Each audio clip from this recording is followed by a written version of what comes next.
मेरा 11औं र 12औं श्रेणीका विद्यार्थीगण, आज म तिमीलाई बालकृष्ण समको निम्तो कविताको क्रमशः लिएर आएको छु। योभन्दा अगाडि हामीले पढिरहेका थियौं।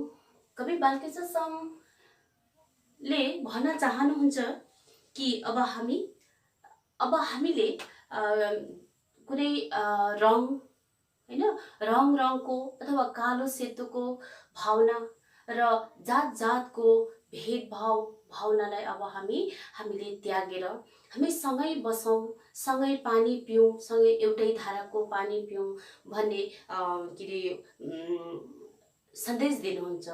जसले गर्दाखेरि हामी एकै ठाउँ जमेर एकै ठाउँ मिलेर बस्न सक्यौं भने मात्र हामीले उन्नति गर्न सक्छौं भनेर कविले यसरी भनिरहनु भएको थियो। र आज म तिमीहरूलाई यसको तेस्रो पंक्ति पढाउन लागेको छु। हेर, भूतको भय नदेखाऊ न तर्साऊ, भविष्य झन् अन्धकार छ। भूतको भय भनेको चाहिँ, भूत भनेको समय बताउँछ, बितेको समय बताउँछ। भूत, वर्तमान, भविष्य भनेर यसरी समयको कालको 3 रूपहरू छन् हैन, 3 प्रकार छन्, भूतकाल, भविष्यकाल र वर्तमान काल। र भूतकाल भनेको बितेर गएको समयको हामीले डर मान्नु हुँदैन, किनभने बितेर गइ त हाल्यो। जे जस्तो थियो हामीले जसो तसो सामना गरेर कतिपय समस्याहरूको समाधान गरेर त्यो बितेर गएको छ र आज हामीले सफलता पाएका छौं। तर अब हामीले के गर्नुपर्छ, भविष्यको सुर्ता गर्नुपर्छ, किनभने भविष्य के छ, हाम्रो अनिश्चित छ। अनि भनेका छन् अर्कोतिर, सूर्योदय औलाउँदै गरेको मुर्दा कक्रेर पूर्वतिरै औलाइरहेछ, सूर्य पश्चिम पुगिसके। हामीलाई थाहा छ सूर्योदय पूर्व दिशाबाट हुन्छ भने पश्चिम दिशामा सूर्य अस्त हुन्छ हैन। अनि यहाँ मुर्दा भनेर कविले के भन्न खोजेका छन् भन्दाखेरि, मुर्दा भनेको हामी बुझ्छौं साधारण भाषामा के हो, के रे प्राण नभएको निष्प्राण वस्तु हैन, जो जीवित छैन, त्यसलाई भनिन्छ मुर्दा, मरेको। अनि यहाँनिर कविले मुर्दा भनेर पुरानो विचारधारा मान्यतालाई यसरी मुर्दासँग तुलना गरेका छन्। मुर्दा के गरिरहेको थियो, मर्दाखेरि सूर्योदय पूर्व दिशातिर औलाएर यसरी मरिरहेका थिए, मर्दै गइरहेका थिए। मरिसकेर पनि त्यही पूर्व दिशामा नै औलाइरहेका छन् हैन। तर सूर्य त के रे पूर्व दिशाबाट उदय भएर पश्चिम दिशामा अस्त भइसके, तर मुर्दा भने चाहिँ त्यही पूर्व दिशामा नै औलाइरहेका छन् भनेर कविले यहाँनिर के भन्न खोजेका हुन् भन्दाखेरि, पुराना विचार मान्यताहरूलाई जन्माउने ती पुर्खाहरू, रूढिवादीहरू कति यस्ता मरेर पनि गइसके। अझै पनि त्यस्ता पुराना विचारधाराहरू मान्ने मानिसहरू हामी देख्छौं। त्यस्ता पुराना विचारधाराहरूले के गर्छ, त्यो पुराना के रे रीतिरिवाज हैन, यस्ता रूढिवादहरूले हामीहरूलाई, संसारलाई उन्नति गर्न दिँदैन, उन्नतिको मार्गमा बाधित हुन्छ, बाधा पुर्याउँछ पुरानो विचारधाराहरूले।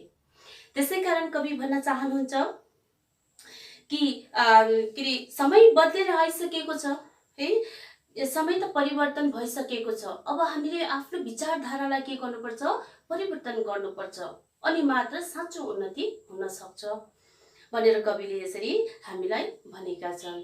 अनि के रे पुरानो विचारधारालाई यसरी हामीले मानिलिनु हुँदैन, यसलाई मुर्दा सरह हामीले मान्नुपर्ने हुन्छ, अनि मात्र हामीले संसारमा अरूसँग दाउजो गर्न हामी सक्छौं भनेर कविले भन्न खोजेका छन्।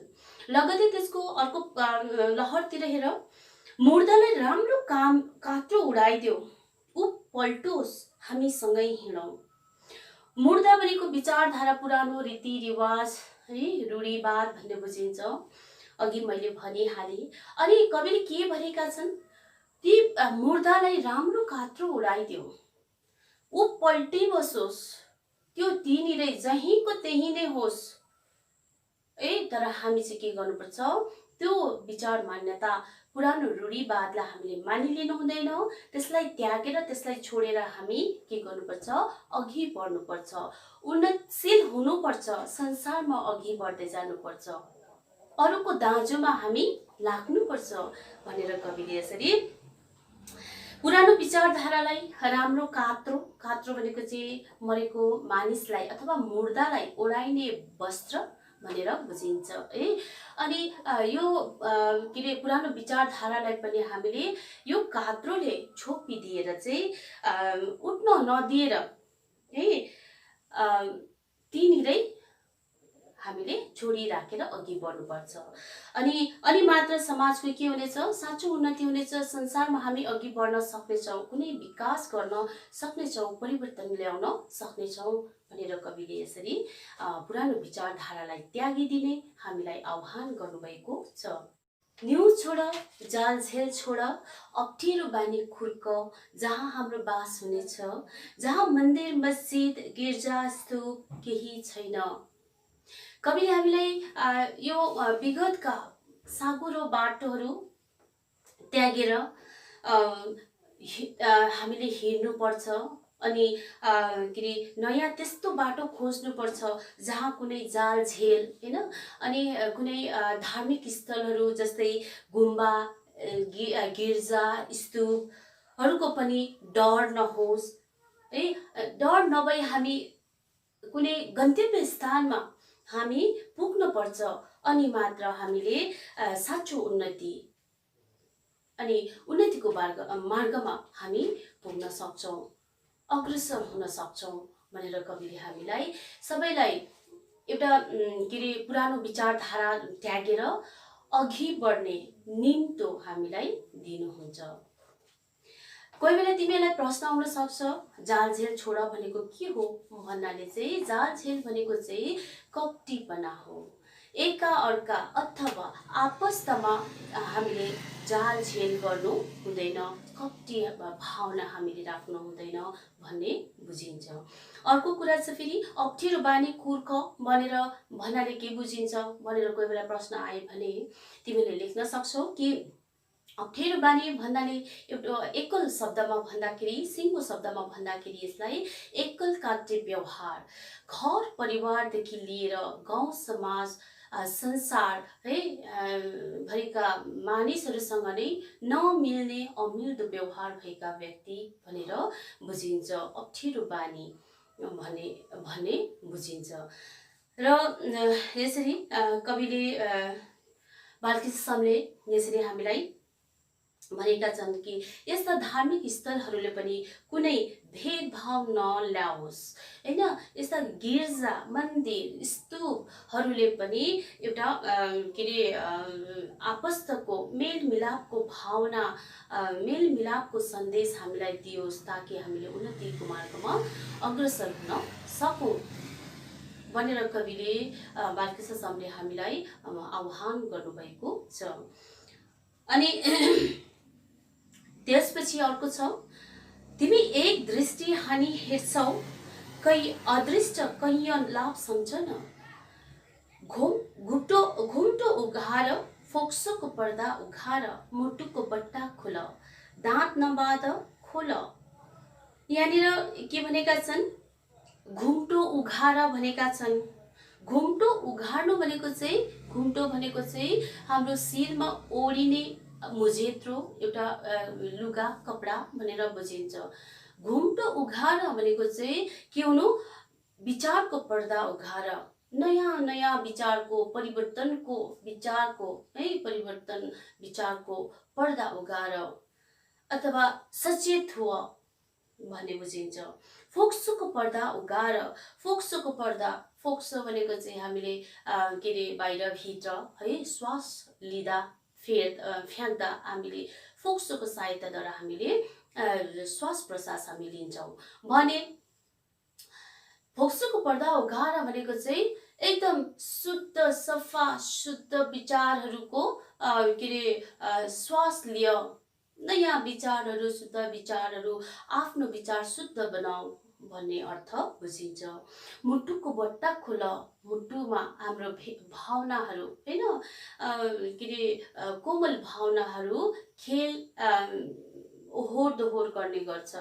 भन्नाले के बुझिन्छ, मुटुको बट्टा खोला भनेको के हो भन्दाखेरि चाहिँ दयालु हुनु, सबैसँग संसारभरिका मानिसहरूसँग है के अरे भाइचाराको हिसाबले हामीले सबैसँग मिलजुल गर्नुपर्छ भनेर यसरी अर्थ बुझिन्छ। दाँत नबाँध खोल, दाँत बाँध्यो भने हामीले कुनै कुरो पनि स्पष्ट बोल्न सक्दैनौँ। दाँत बाँध, दाँत नबाँध खोल, दाँत नबाँध खोल भन्नाले के बुझिन्छ भन्दाखेरि स्पष्टवादी हो। कुनै पनि तिम्रो के अरे विचार छ भने त्यो विचारलाई जस्तोको तस्तै तिमीले अरू समक्ष पनि राख, स्पष्टवादी हो भन्ने अर्थ बुझिन्छ। यो लहरहरूलाई एक मुष्टमा भन्नुपर्दा चाहिँ कविले के भन्न खोजेका छन् भन्दाखेरि मानिसमा भएको कुदृष्टि, नराम्रो भावना, कुदृष्टिलाई हटाएर हाम्रो मन पवित्र बनाउनु पर्छ। राम्रो विचारको भावना हामीले राख्नुपर्छ र के गर्नुपर्छ, जहिले पनि हाम्रो दृष्टि पवित्र बनाउनुपर्छ भन्ने आह्वान गर्नुहुन्छ। अरूलाई हानि पुर्याउने काम हामीले गर्नु हुँदैन। मानिसको प्रवृत्ति त्यस्तो हुन्छ, जहिले पनि नाफाको भावनाले हामीले सेवा गरिरहेका हुन्छौँ हैन।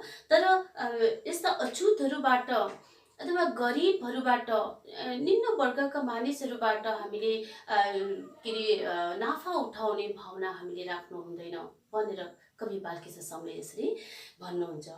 अनि जति पनि छ हाम्रो मन मस्तिष्क है अनि के विचारहरूबाट नै हामीले नराम्रो बानीहरू खुर्केर फ्याँक्नु पर्ने छ, अनि मात्र संसारमा साँचो उन्नति हुनेछ भनेर कविले यसरी भनेका छन्।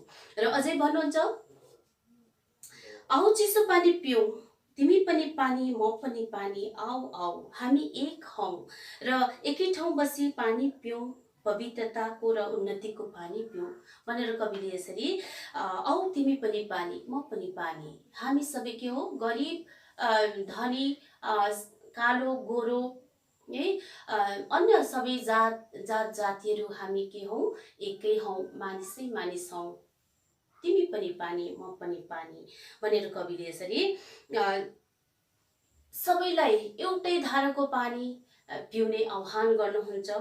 र कविले समाजलाई समाजभरिका मानिसलाई यसरी सम्झाउनुहुन्छ कि सबैलाई आफू जस्तै ठानी प्रेम सिंचित गरेर सबै मानिसहरूमा, संसारभरिका मानिसहरूमा प्रेम सिंचित गरी एउटै धाराको पानी पिउनुपर्छ भनेर कविले यसरी उच्च विचारको भावना यस कवितामा राख्नु भएको छ। र सबै जातिलाई हामीले एकै मान्नुपर्छ र नराम्रो बानीहरू हामीले त्याग्नुपर्छ, अनि मात्र संसारमा साँचो उन्नति हुनेछ भनेर कविले यसरी भनेका छन्। तिमी पवित्र बन, हामी तिमी सबै पवित्र बनौ है, अनि सँगै बसी एकै ठाउँ जमेर हामीले चिसो पानी पिउन थाल्नुपर्छ। अब तब त साँचो उन्नति हुनेछ संसारमा भनेर कवि बालकृष्ण समले यसरी एकै ठाउँ बसी पिउने, एकै ठाउँ बसी सँगै बसेर एउटै धाराको पानी पिउने आह्वान हामीलाई यो निम्तो कविताद्वारा दिनुहुन्छ। कविता यतिमै टुङ्गिएको छ र सर्वाङ्गमा यो कविताले के भन्न खोजेका छन् भन्दाखेरि हामी संसारभरिका अथवा समाजभरिका मानिसहरूलाई यसरी हुन्छन् कि सबैजना हामी मानिस एउटै हौ है, सानो ठुलोको भावना हामीले राख्नु हुँदैन, नराम्रो दृष्टिहरू हामीले फ्याँक्नु पर्छ, नराम्रो दृष्टिलाई हामीले पवित्र दृष्टि बनाउनु पर्छ, पवित्र मन बनाउनु पर्छ र पुरानो विचारधाराहरूलाई हामीले त्यागेर के अरे नयाँ परिवर्तनको भावना लिएर हामी अघि बढ्नुपर्छ। अनि मात्र संसारमा अनि मात्र समाजमा हामीले साँचो उन्नति गर्न सक्छौँ, अरूको हामी दाजामा पुग्न सक्छौँ भन्ने सन्देश यो कवितामा दिनुभएको छ। र कविता यसै अन्त भएको छ। अनि अब प्राय जसो हाम्रो के अरे कविता र कथाको यो के अरे च्याप्टरहरू हाम्रो सिद्धिसक्यो है। यो अन्तिम च्याप्टर जस्तो लाग्दछ मलाई, र म अझै पनि हेर्छु। र अर्को क्लासमा चाहिँ म अब तिमीहरूलाई के अरे जुनेली रेखा उपन्यास लिएर आउनेछु।